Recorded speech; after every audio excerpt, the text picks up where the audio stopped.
Hello, Entrepreneurship 407. We have a really cool guest for you guys today. A little bit of an intro. He's a retired 8-time serial entrepreneur turned educator and author. Steve Blank has changed how startups are built and how entrepreneurship is taught around the globe. He is author of the best-selling The Startup Owner's Manual and his early seminal work, The 4 Steps to the Epiphany, credited with launching the Lean Startup movement. His May 2013 Harvard Business Review article on the Lean Startup defined the movement. Steve is widely recognized as a thought leader on startups and innovation. His books and blog have redefined how to build successful startups. His Lean Launchpad class at Stanford, Berkeley, and Columbia has redefined how entrepreneurship is taught. And his Innovation Core class for the National Science Foundation forever changed how the U.S. commercializes science. His articles regularly appear in the Wall Street Journal, Forbes, Fortune, The Atlantic, and the Huffington Post. Here's Steve Blank.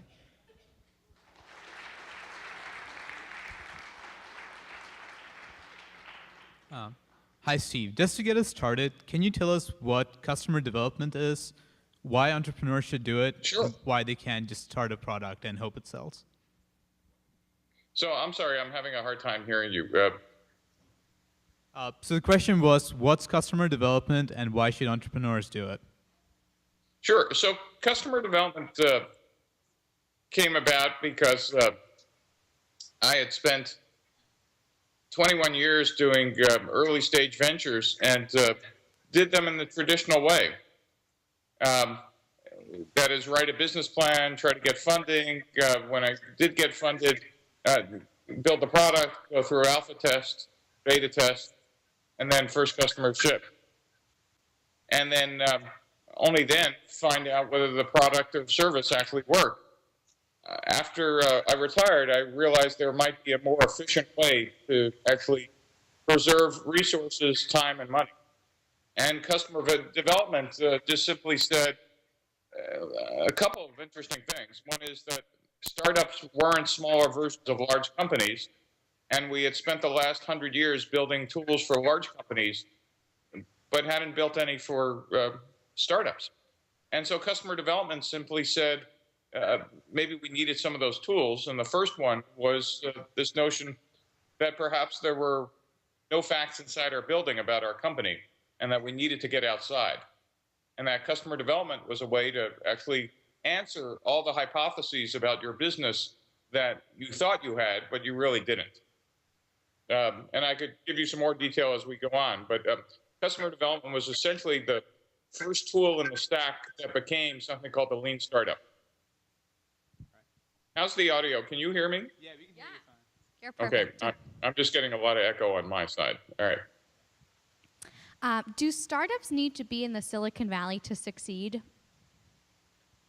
Well, you know, that's a funny question coming from Ann Arbor. I guess I should ask you. I should ask you guys. So, the answer is maybe, and it depends on industry, time, and more importantly, money. You know, the good news now is, and this class is a good example of it, is entrepreneurship is everywhere. You know, every university, every school, every laptop has access to more information about entrepreneurship than all of Silicon Valley knew about when I was an entrepreneur. In fact, when I was in Ann Arbor, the biggest surprise was learning that Silicon Valley even existed. None of us had any idea. I guess the first part of the answer to your question is you could be an entrepreneur anywhere, but to succeed, that's a whole different question, because the part of success is not only your enthusiasm or your technology or your product, but your ability to raise capital. And I guess what I want to just point out is that a successful company only is about half of the entrepreneur in the market, and the other half is about the risk capital that you could acquire. And so the question is there enough money, and both seed money and later stage money in Ann Arbor to do that, or in whatever location you're in? And so the answer is, as I said, maybe. You could certainly start in Ann Arbor, and the question is whether you could scale in Ann Arbor. In your experience, what are the differences between how startups were built before the internet era and after the internet became popular? So if the question was, what's the difference between how startups were built then and now? Is that your question? Okay. So I think as I alluded to earlier, the biggest difference is we had no idea how to build startups. And that's kind of funny because we built a lot of them. We assumed you built a startup like you were building General Motors. And I mean that in a positive sense, in that you simply, had an idea, you raised money, you built the product using the same tools that large companies used. And it turns out that that was just a big fallacy. It's not the way you are most efficient about your time and money. And so I guess that's number one. The other big idea is that we now have on everybody's laptop more compute power than the entire world probably had access to when I was an entrepreneur. Amazon Web Services has turned computing into a utility. And then number three is the tools and methodologies that we are now talking about in this class and in other places just never existed. We never knew how to be efficient with our time and money. I guess that's the first place I'd start. The other place, obviously, is entrepreneurship is no longer business to business. Everybody on the planet has in their pocket a computer, or most people have in their pocket a computer that far exceeds anything you could have bought for millions of dollars. And smartphones now give us computing platforms that allow us to build applications and think of services in a way we never could have thought before. Are you a morning person or a night person? Night person. Very night person. In fact, I go to bed when the morning people are getting up.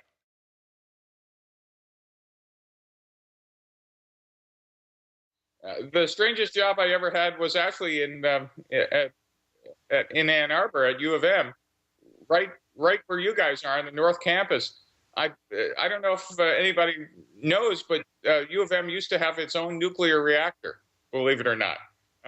It was called the Phoenix Lab, and I built the scram system for it. Well, the scram system was a way to shut down the reactor in case of an emergency, and I worried for years whether I built it correctly. So maybe that's why they tore it down.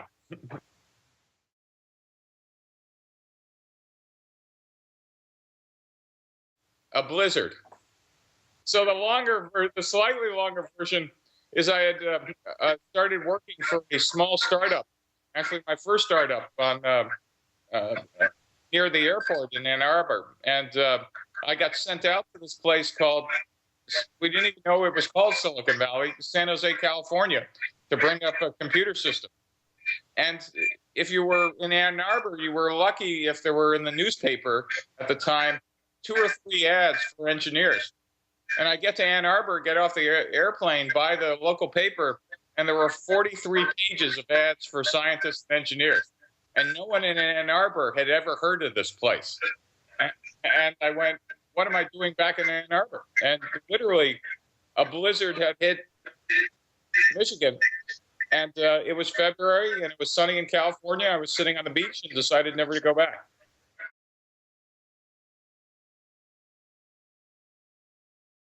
So hubris is, for a great entrepreneur, you have to believe and create a reality distortion field. The problem is when you start believing your own BS, it really gets in your way. And the biggest failure I had, I blew $35 million of other people's money, was when I believed my own press. I was on the cover of Wired magazine, and I said, I can't be wrong. See, Wired thinks I'm a genius. I was going out of business 90 days after that. And so, one of the key characteristics of a great founder is to be able to create that distortion field of convincing customers and people who's going to fund you and recruiting, et cetera. But you need in the back of your head to have a little voice that kind of keeps you honest, much like the Roman consuls used to have somebody standing behind them in their victory parades, whispering, you two are mortal. It's the same thing for founding CEOs. You can't start believing your own BS or you're going to go out of business.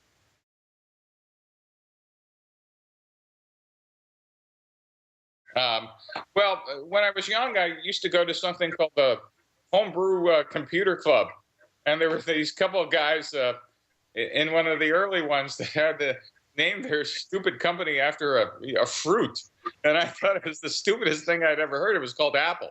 Um, so it tells you how much I know and why I'm not a venture capitalist.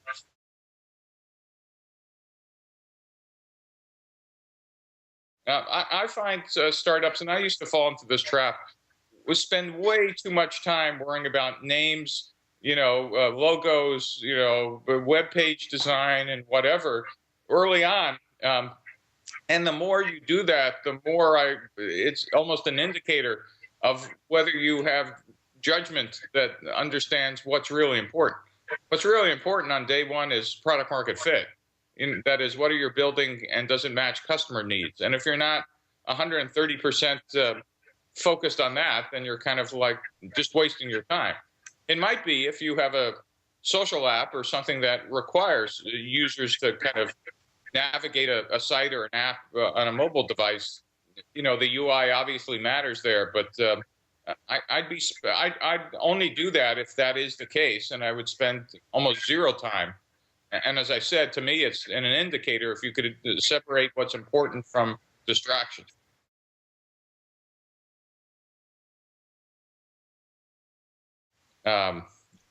Getting up in the morning now.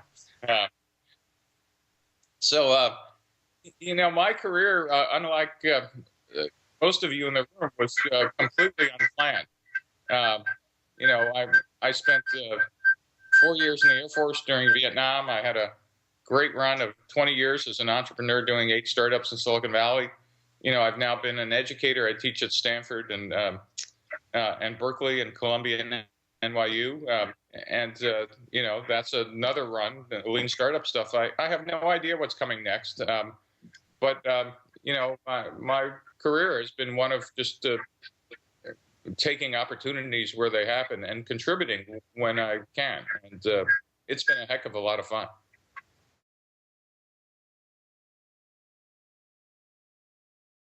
If you're a college student, it's easy to get funded. I think each age group brings different skills. To be honest, all of you, if your average age is 20-something in this room, have an incredible advantage because you're too young to know it can't be done.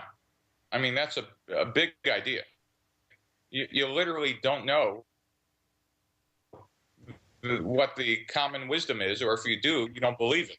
And that actually is, a great advantage. The disadvantage is you certainly don't know what other people have tried, and you waste a lot of time beating your head against the wall. And that's why older entrepreneurs have an advantage, is there is some domain expertise. On the other hand, they don't have the ability to get on red eyes. Now, after the age of 45, instead of getting on a red eye, you tend to send your employees on a red eye. And that's a major disadvantage in a startup. So they tend to balance it out, but I would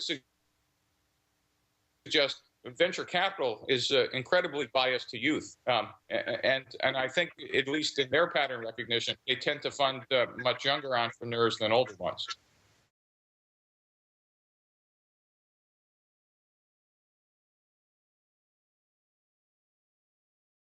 Yeah, though actually it's a symptom of a bigger problem, and I don't know if it's a problem. It's just a symptom of something that I'll just put in context. It used to be that technology companies could make money for their investors and their founders and get cash to run their company by going public, that is, having an IPO. And it turns out in the last 10 or 15 years, the public markets have been it's been a lot harder to go public. Sarbanes-Oxley, et cetera. And so startups and their investors both hold on to the company privately a lot longer and tend to sell rather than go public. And so this has provided a vehicle for large companies to acquire. I think what it's done on a bigger scale is it's kind of shut down the ability of new company creation. And for the long term, probably isn't great for the country. But for the short term, is great for the investors and the founders. So what we were wondering is, who are some of the entrepreneurs right now in the community worldwide that you're looking to as someone who has implemented or is implementing the lean startup method to a T? Like who do you like right now? Who do I like? I mean, Versus, like an entrepreneur that really uses your platform and to see success that you know about. We might know about a company that you see as using your platform and executing really yeah, well. yeah. I think so. It's a great question, though. I just have to tell you the question kind of infers that I have a platform, um, and to be honest, I don't. And the lean startup isn't a platform; it's a set of strategies and kind of philosophy about starting a company. And so you don't have to pick up the entire set of things to be successful in doing it. Um, in fact, the most successful startups are the ones who never mention lean startup at all. They're the ones who just practice the tenets of it. Going in and proselytizing we're lean versus, gee, perhaps we ought to do a whole set of minimum viable products before we ship, or gee, we ought to be talking to lots of customers before we actually start speccing the product, or gee, let's get a ton of feedback and release often and early and never, quote, have a launch, but have a continuous launch, are all parts of the lean startup philosophy. And you see different companies taking pieces of it and some of them taking all of it. For example, Elon Musk would probably tell you, and Peter Thiel, who kind of says, I hate lean. It's the stupidest thing I've ever seen. Founders who create new markets don't do that. And of course, SpaceX and Tesla are the world's most perfect examples of companies that have pivoted dramatically, though their founders would never tell you they were following some lean method. So it isn't that your question is wrong. I just want to point out there isn't such a platform that you get a little button and label. Maybe you do. Maybe I should start selling those buttons that says I'm lean, or I'm kind of lean, or I'm almost lean. But I think it's more of, do you kind of get the idea, and how much of that are you putting into your company? And I'll contend it kind of is a sliding scale. You don't have to pick up all of it, but as long as you understand it, you now have a choice of how you want to build your organization. Did that answer your question? Yeah, I think that was a really good answer. It really. Thank you. Yeah. Do I get an A?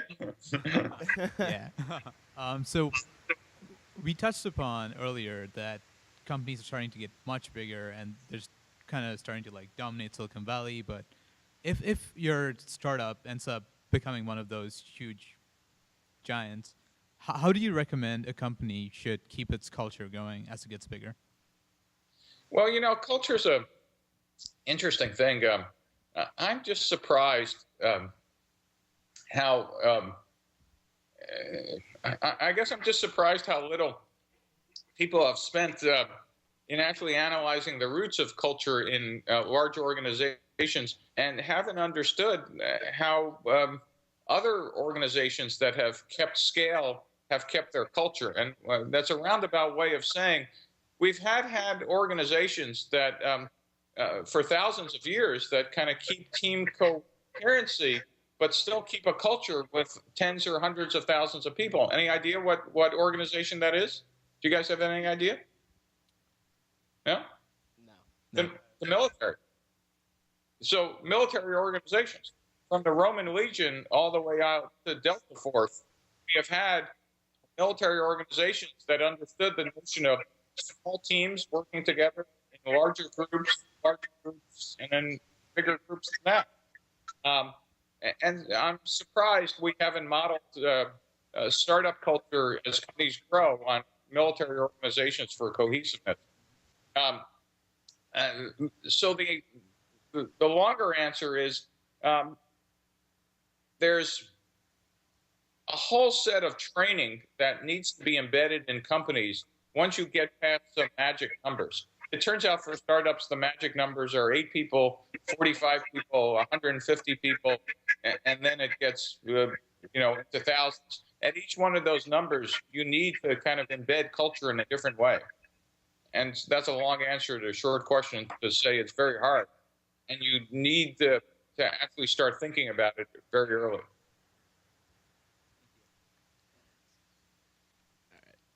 Um, so what we were wondering next is, are you a coffee guy or a tea guy? I'm a mocha guy. A mocha guy. All right. So current practices in the business world right now, it's just like the startup culture. It's changing really quickly. Are there some things, maybe 3 things that you see that are important in the startup culture right now that will become obsolete in the next 10 years? Wow, that's a great question. I don't know. I think but like every great entrepreneur, I'll answer the question you didn't ask me, um, which is the biggest surprise is how fast in most schools the how to write a business plan class, which used to be the capstone class, is rapidly disappearing and now being replaced with business models, customer development, and agile. That is being replaced with some version of lean. And even I was surprised that my Lean Launchpad class went from I just made it up to now it's kind of the standard for commercialization for the National Science Foundation, NIH, and this year the Department of Energy, and now being taught in 160 schools. And I'm just pointing it out not because it's my class, but in fact, it just pointed out there was a clear need for most people who were teaching how to write a business plan. The best quote I heard was from some professor in a nameless school who said, "Yeah, we knew it was bullshit when we were teaching it, but we didn't know what else to teach." So I think what's going to disappear is this notion that startups were small versions of large companies, and that I think in business school we're going to see, this curriculum kind of bifurcate. We're also going to see something else very interesting in business school is that corporations are now interested in applying lean methods because they need to move with the same speed and urgency in the 21st century as startups did in the 20th. And so, I'm working with a number of universities to kind of change their business school curriculum to have a corporate entrepreneurship kind of specialization where you don't learn the same things that the guys running accounting do. You're learning something very different. But you also are not learning what the startup guys are doing because they don't have to deal with the layers of bureaucracy and politics and culture that large corporations have. And they also don't have the resources that large corporations have. So I think what we're also going to see in business schools is corporate entrepreneurship starting up as a separate practice. And I think we're going to see the word business plan disappear, except for cases where it's appropriate, like product management for follow-on products for large corporations. Kind of piggybacking off the whole business plan, do you see VC culture changing then because of the disappearance of a business plan eventually? Because I know that VCs heavily rely usually on a business plan, and it's really only them and the Soviet Union are the ones who use it. So are they going to get rid of that as well, do you think? So maybe Ann Arbor is the anomaly, but no VC has read a business plan in 30 years. Oh, okay. Yeah, maybe. They make you write it, but they don't read it. Oh, yeah, okay. All right. And so the reason they make you write it is they don't know what else to ask you to write. And it doesn't mean they don't want the data in it. That is, help me understand what your forecast and cash needs are. But, to me, the funniest thing in a business plan was when it was creating a new market. The VCs would always say, "So what's the market size?" And you go, 6 billion. What kind of conversation are we having? It's zero, and of course that could, the problem, and I'm sure no longer true in Ann Arbor, but in regions outside of Silicon Valley, for at least in the 20th century and the early part of the 21st, VCs in towns like Ann Arbor really were bankers.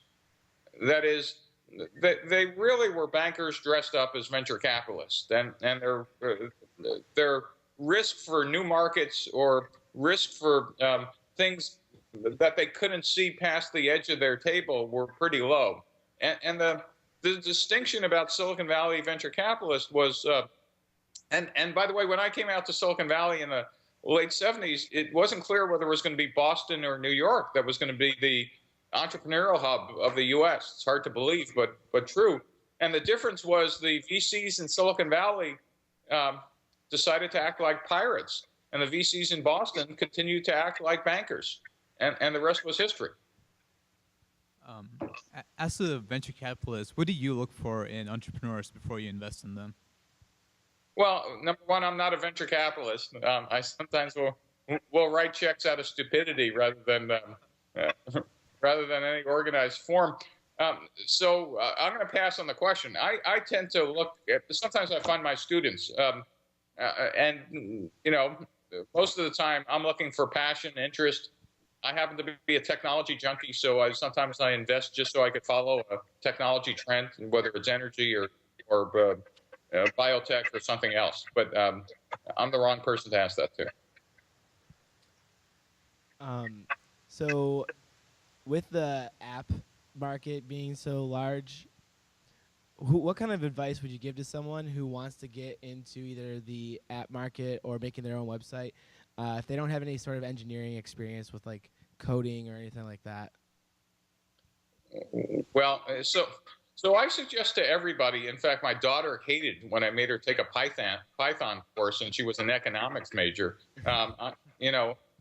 I suggest to anybody in the university who is interested in entrepreneurship, if you haven't taken a coding class, in anything, I don't care whether it's Java or Python or pick your favorite language today, you're going to be a terrible founder.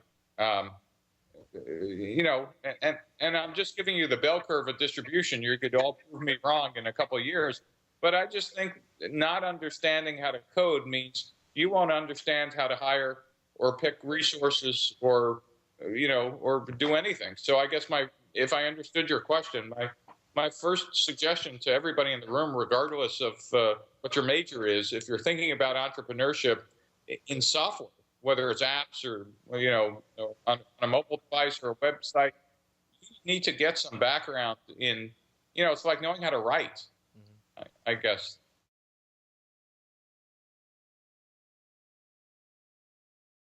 So I had 5 mentors in my career, and I'm glad you asked that question, because it was I never would have even known the word when they were my mentors. I mean, I didn't even know what it meant. And by the way, at least in that age, people would have been embarrassed to say they were your mentor, but they were. And these were people who, only in hindsight, that I realized there were a couple things going on. One is that there's a certain age that you tend to pick up mentors, and 2 is you don't go out and ask for them; they tend to find you, and they tend to find you. And this is only hindsight, that you're giving back to them as much as they're giving to you. And in my experience, both having been mentored and now mentoring a lot of students, they're interested in you because they're learning something, and you're interested in them because they're teaching you something. It's a great symbiotic relationship.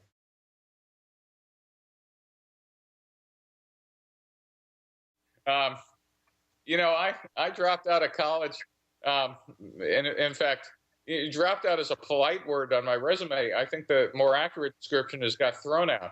Um, because I think I was a great example of attention deficit disorder.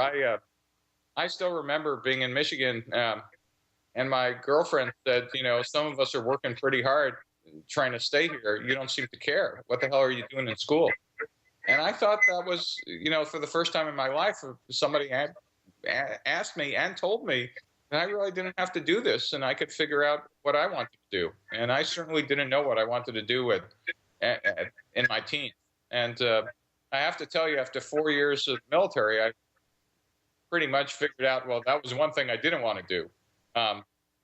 Some of us are, in fact, hopefully most of us are capable of learning in a formal educational institution. I just was constitutionally unable to do that, and that was not my learning style, and probably still isn't. But I would say that is kind of the bell curve of 90 some odd percent of people actually learn best in colleges and universities. Didn't apply to me, and I think I'm the exception to the rule. It was a pretty hard slog to kind of learn all the stuff I should have learned when should have been in school.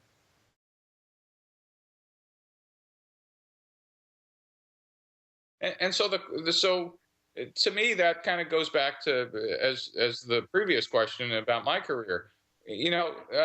most people ought to stay in college because you will learn rapidly in that kind of teaching situation. There are some people who are just not wired to sit in a classroom, 8 hours a day or whatever it's going to take to power through a couple of degrees. And for those people, I think Teal has given, people an opportunity to find an alternate career instead of going to Iraq and Afghanistan and find their bliss. Then here's another path. I don't suggest that Teal takes it, I think, a step too far and suggests that no one needs college and blah, blah, blah. I just think it's an alternative. Given what I did, I would not suggest my career path to anybody except as a last resort. That is, if you're capable of staying in college, it's not only the stuff you're learning, it's the network you're building. And that look around you, all of you are going to be talking to each other in some way in the next 20 or 30 years. And that's kind of a unique opportunity, particularly at U of M.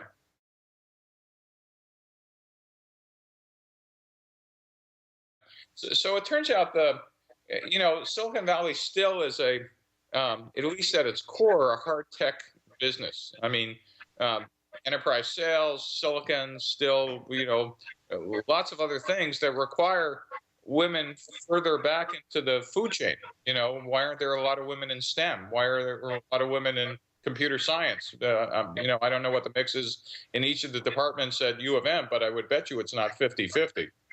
What's really interesting is, because I teach in New York, I made the observation, and it's just apocryphal, but might actually be true, is that there were a higher percentage of women founders in New York City than there was in the Valley. And it'd be interesting if somebody actually looked at that data.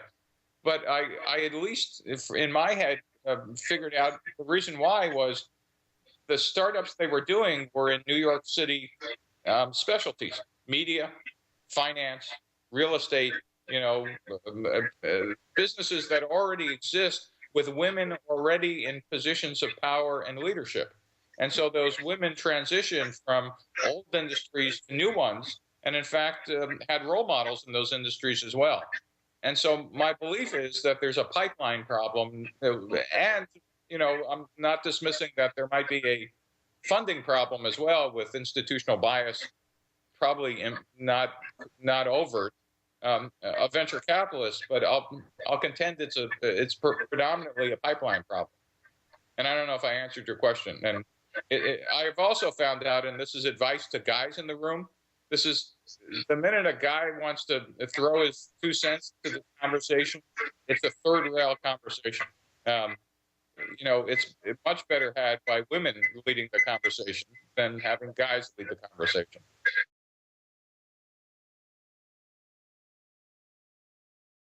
I read Fred Wilson's AVC, I read Y Combinator News, I read TechMe. That's just off. I read Mark Schuster's blog. I forget the name of the guy at Benchmark. Multiple T's in his name.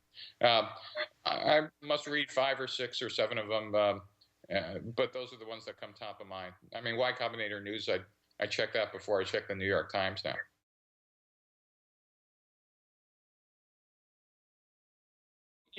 That's a great question. We've fallen in love with the VC culture and the fact that it's easy money.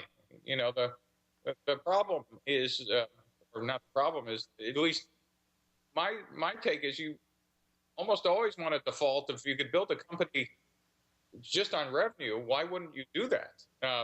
VC money is if you can't get enough capital to kind of get to scale.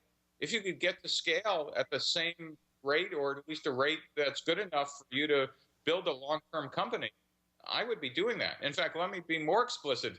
If you want to build a company and run it for the next 10 or 15 years, boy, don't take venture money, because your interest and theirs are unaligned on day one.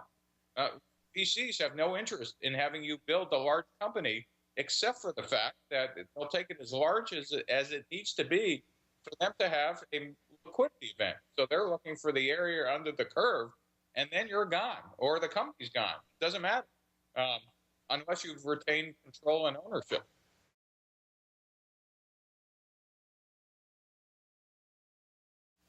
You mean for the 8 startups? Yeah.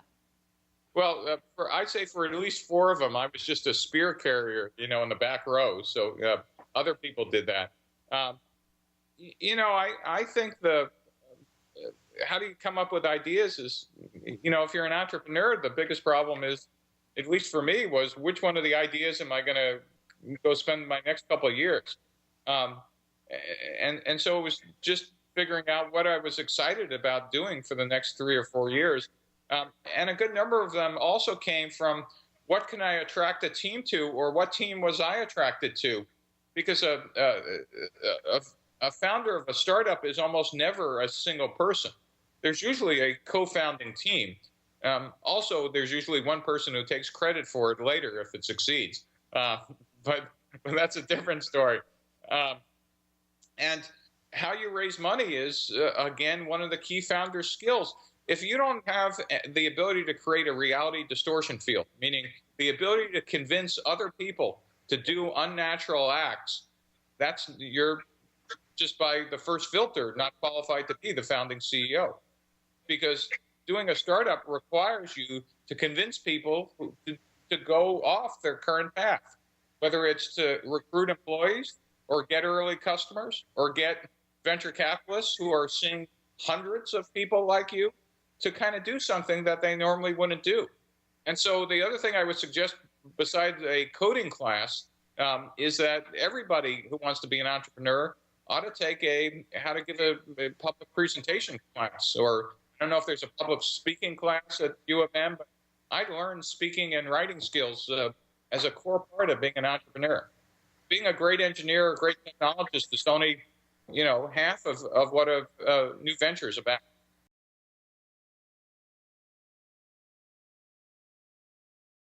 Yeah, that's a great question. So, I teach the Lean Launchpad class, which, and by the way, University of Michigan is one of the nodes in what's called the I-Corps, the National Science Foundation version of this class.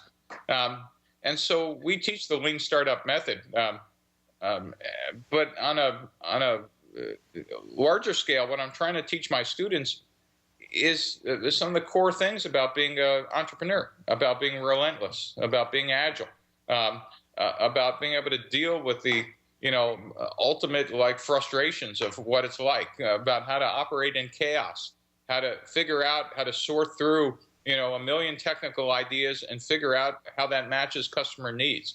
One of the great things about great universities, and U of M is one of them, is that they allow people like me to become adjuncts, that is, people with industry experience who don't want a tenure track, but actually bring decades of experience and partner them with research faculty who has the research background, and we end up making a really interesting team. Stanford and Berkeley are the first places I started teaching. Berkeley in the business school, Stanford in the engineering school. And I have to tell you, they allowed me to essentially do science experiments with curriculum on their students. And we came up with this method. In fact, Eric Ries was my first student in UC Berkeley when we ran the first customer development class. And, we got his book, The Lean Startup, out of it. So the answer is, what I try to teach my students is what the real world is, I guess, like.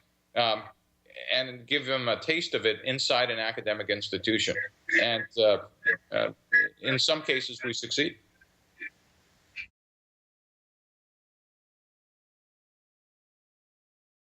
It's a great question, and it's very insightful because, just to make clear, you are going to be living with that person for the next 3 to 4 years, or people. The analogy, just since we don't have lots of time left, I'll just give you the short analogy, is it is like a marriage, and therefore, just like a marriage, you want to figure out if you could date first, and maybe sleep together for a while. And I don't mean physically, because that runs into other problems with your co-founder. But there are lots of ways, and in fact, classes where you have to build projects in school is a great example, or meetups, or startup weekends, or other activities that now exist in and outside the university that allows you to build a kind of a startup in a class or a protected environment. You really want to go through some stressful situations with potential partners if you can first, which is why cohabitation in the real world is actually a good idea, because it'd be interesting to see if there's some studies, but I bet you living with someone first probably drops the divorce rate by a large percentage, because you got to get to know what they look like in the morning. I think the same analogy is probably true here, and it's a great question. You will be deciding which 3 teams advance for the possibility of a $10,000 grand prize.